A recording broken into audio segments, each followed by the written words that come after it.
আজ আমি রান্না করব রুই মাছের পাতলা ঝোল। খুব অল্প সময়ে সুস্বাদু এই মাছের ঝোল বানাবো এক্সট্রা কোনো মশলা ছাড়া। নমস্কার, আমি দেবযানী, আর দেবযানীর রান্নাবান্নায় আপনাদের সবাইকে আরও একবার স্বাগত। রেসিপিটা ভালো লাগলে একটা লাইক করে দেবেন, আর নতুন বন্ধুদের কাছে চ্যানেলটাকে সাবস্ক্রাইব করে আমার পাশে থাকার অনুরোধ রইল।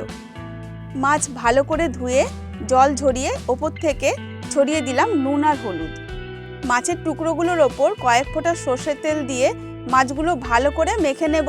তারপর এইভাবে রেখে দেব 10 থেকে 15 মিনিটের জন্য। কড়াই গরম করে বেশ কিছুটা সর্ষের তেল দিয়ে গরম করে নেব। মাছ ভাজার সময় কড়াই ভালো করে গরম হলে তারপর সর্ষের তেল দেবেন।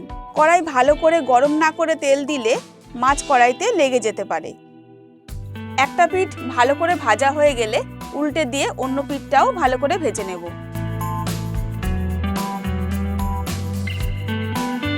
মাছগুলো ভালো করে লাল করে ভেজে নিয়ে অন্য একটা পাত্রে তুলে রাখছি। মাছ ভাজার ওই তেলের মধ্যেই আলু ভেজে নেব। একটা মাঝারি মাপের আলুকে আমি এই রকম লম্বাভাবে কেটে নিয়েছি। তেলের মধ্যে অলরেডি হলুদ রয়ে গেছে, সেই জন্য আমি আর আলুতে হলুদ দিচ্ছি না। আর ঝোলের মধ্যে থেকে আলুতে নুন টেনে নেবে, সেই জন্য আর নুনও দিলাম না। এবার তেলে দিলাম সামান্য একটু চিনি কালারের জন্য। বন্ধুরা, ক্যামেরাটা বন্ধ হয়ে যাওয়ার জন্য আমি ভিডিওর কিছুটা অংশ দেখাতে পারলাম না। ফোড়নে কিছু গোটা গরম মশলা, 2টো তেজপাতা আর একটা শুকনো লঙ্কা দিয়েছিলাম। ফোড়নগুলো কয়েক সেকেন্ড ভেজে নিয়ে তাতে দিলাম একটা মাঝারি মাপের পেঁয়াজ কুচি। আপনারা পেঁয়াজ বেটেও ব্যবহার করতে পারেন। বাদামি রং না ধরা পর্যন্ত পেঁয়াজটা ভেজে নেব। তারপর ছোট মাপের একটা টমেটো পেস্ট এতে দিলাম।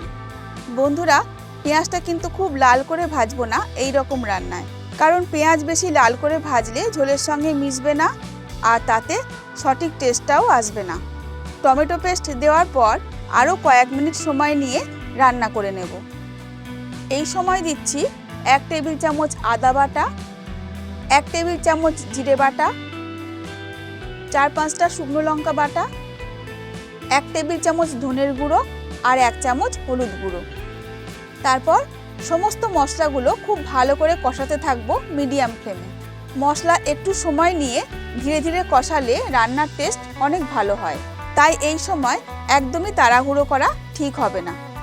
মশলার বাটি ধুয়ে সামান্য জল দিয়ে দিলাম। এতে করে মশলা পুড়ে গিয়ে কড়াইতে লেগে যাবে না, আর কষানোটাও ভালো হবে।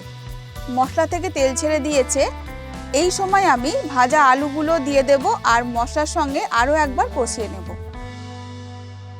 এখন দেব জল। ঝোলটা একটু পাতলা রাখবো, সেই অনুযায়ী জল দিলাম। জলটা একটু গরম করে দিলে খুব ভালো হয়।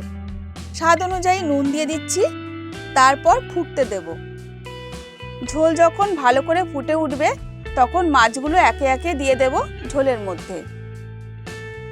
মাছ দেওয়ার পর ঝোলটা আরও একবার ভালো করে ফুটিয়ে নিয়ে গ্যাস অফ করে দেব, আর দিয়ে দেব 1 চামচ গরম মশলার পেস্ট। এগুলো আমি শিলে বেটে নিয়েছি, আপনারা গুঁড়ো মশলাও ব্যবহার করতে পারেন। এখন কিছুক্ষণ ঢেকে রেখে দিলেই তৈরি রুই মাছের ঝোল। তাহলে বন্ধুরা, আজ এই পর্যন্তই। আবার আসবো নতুন কোনো রেসিপির সঙ্গে। ততক্ষণের জন্য সুস্থ থাকবেন আর ভালো থাকবেন। ধন্যবাদ।